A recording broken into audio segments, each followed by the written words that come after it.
Bonjour et j'espère que vous allez bien aujourd'hui. Alors poursuivons le thème du samedi consacré à l'alimentation. Alors aujourd'hui, je vous préviens tout de suite, il va falloir vous accrocher car nous allons développer un haut concept nutritionnel. Alors pour ça, on va reprendre l'histoire de Georgette dont je vous ai parlé samedi dernier. Et vous savez, c'est Georgette qui respecte très bien ce qu'on lui dit de faire. Alors là, en l'interrogeant sur ses rythmes alimentaires, Georgette me dit prendre un bon petit déjeuner le matin, un repas copieux le midi et un repas plus léger le soir. Je lui propose de regarder ensemble ce qui déclenche ces repas et on commence donc par le petit déjeuner. Je lui demande si elle a faim le matin au petit déjeuner. Georgette me répond « Eh bien oui, c'est mon meilleur repas ». Je lui demande à quel endroit dans son corps elle ressent cette sensation de faim. Georgette me répond alors qu'effectivement, elle ne ressent pas grand-chose dans son corps, mais qu'elle aime bien prendre son petit déjeuner avec son mari le matin, car c'est un moment où ils discutent. On continue la journée et on arrive au repas du midi. Georgette me dit qu'il mange à midi et demi. À nouveau, la question qui tue.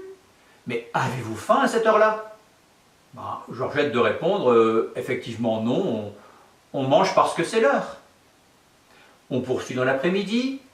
Georgette prend un goûter, car on lui a conseillé d'en prendre un pour ne pas grignoter.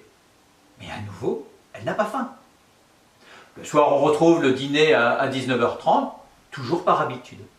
En fait, quand on analyse ses rythmes alimentaires, on constate que Georgette ne mange jamais en fonction de sa sensation de faim. Elle n'est pas connectée à ses besoins, mais mange par envie, parce que c'est l'heure, par habitude, par recommandation, mais pas en fonction de son besoin. Alors voilà le haut concept nutritionnel que nous allons évoquer. Et là, accrochez-vous bien, c'est finalement manger quand on a faim et s'arrêter de manger quand on n'a plus faim. Bon, je le dis un peu sur le ton de l'humour, mais alors je suis d'accord avec vous qu'en disant cela, je n'ai pas inventé le fil à couper le beurre. Et en fait, dans une grande majorité des cas, cette règle de base n'est absolument pas appliquée. Ce qui est d'une simplicité extrême n'est en fait pas mis en place dans notre quotidien. Nous ne nous adaptons pas à nos besoins, mais le plus souvent à des il faut que, à des habitudes. Il faut manger parce que c'est l'heure, parce qu'on nous a dit qu'il ne fallait pas sauter de repas, il faut manger sinon on risque d'avoir faim, etc. Tous ces principes, toutes ces règles, tous ces apprentissages peuvent conduire finalement à nous déconnecter de notre vrai besoin. En fait, travailler sur la sensation de faim va nous permettre de mieux définir notre besoin, définir la portion dont nous avons besoin. Il y a plein d'études qui ont montré, par exemple, que nous avons tous tendance à manger les mêmes portions que l'on prend par habitude et non pas par besoin. Cette portion va être quoi? Au minimum adaptée à notre poids, pour la stabilisation du poids. Mais si elle est inadaptée, va conduire à une prise de poids. Car notre corps ne va jamais chercher à maigrir spontanément, on l'a déjà vu ensemble. En fait, la faim va être le seul signal de besoin d'énergie du corps. Cet apport énergétique pourra se faire préférentiellement à partir des glucides comme les féculents, qui sont en quelque sorte notre carburant. Si l'on n'a pas faim, c'est que notre corps ne réclame pas de carburant, n'a pas besoin d'énergie. Soit il a suffisamment de réserves pour fonctionner, soit il n'a pas besoin d'en consommer.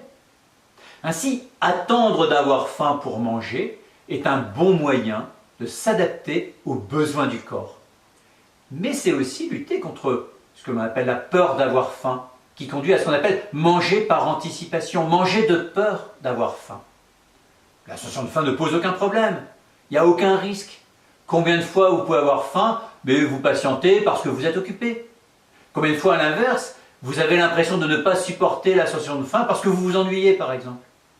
En fait, la sensation de faim, habituellement, ne pose aucun problème. Alors bien évidemment, là je ne parle pas des personnes, par exemple, qui ont un diabète avec des médicaments qui peuvent favoriser des hypoglycémies et qui peuvent avoir faim en raison d'une hypoglycémie. Et bien évidemment, il faut là le corriger, mais c'est des situations particulières que l'on voit dans certaines maladies. La sensation de faim, dans la majeure partie du temps, est juste une sensation désagréable, mais elle n'est pas dangereuse. Donc attendre d'avoir faim pour manger permet aussi, son corollaire, s'arrêter de manger quand on n'a plus faim. C'est ce qu'on appelle le rassasiement. Là aussi, il faut potentiellement apprendre au départ à ne pas finir obligatoirement son assiette pour trouver la juste quantité, la juste portion. Comme on évite de gâcher les aliments, ça doit être aussi pouvoir se servir une plus petite portion. Et à ce sujet, faire des expériences est un point fondamental. Observer, après avoir réduit la portion, à quel moment la sensation de faim peut réapparaître. Ce qu'on appelle la satiété. La durée après le repas pendant laquelle on n'a pas faim. En fait, le rassasiement, c'est la disparition du signal faim. C'est je n'ai plus faim. C'est pas se sentir rempli, même si c'est le remplissage de l'estomac qui fait disparaître la sensation de faim. Alors la mission que je vous propose est de travailler votre sensation de faim avec votre compagnon satiété, de ne manger par exemple que si vous avez vraiment faim, de ne pas prendre de petit déjeuner si vous n'avez pas faim. Observez à quel moment la sensation de faim va réapparaître dans la matinée. Prenez un petit déjeuner à ce moment-là ou un encas à ce moment-là. Idem pour les repas principaux. Alors, parfois il est difficile dans les repas principaux de ne pas manger vu les rythmes alimentaires, les rythmes familiaux par exemple. Une façon d'être à l'écoute à ce moment-là, de considérer que si vous n'avez pas faim, prenez un repas sans féculents. Alors, je vous propose de choisir dans la semaine quelques repas où vous avez faim et de faire cet exercice aussi de rassasiement. À quel moment dans le repas vous n'avez plus faim? Et pour ça, vous pouvez utiliser votre compagnon satiété. Alors bonne continuation et moi je vous dis à lundi.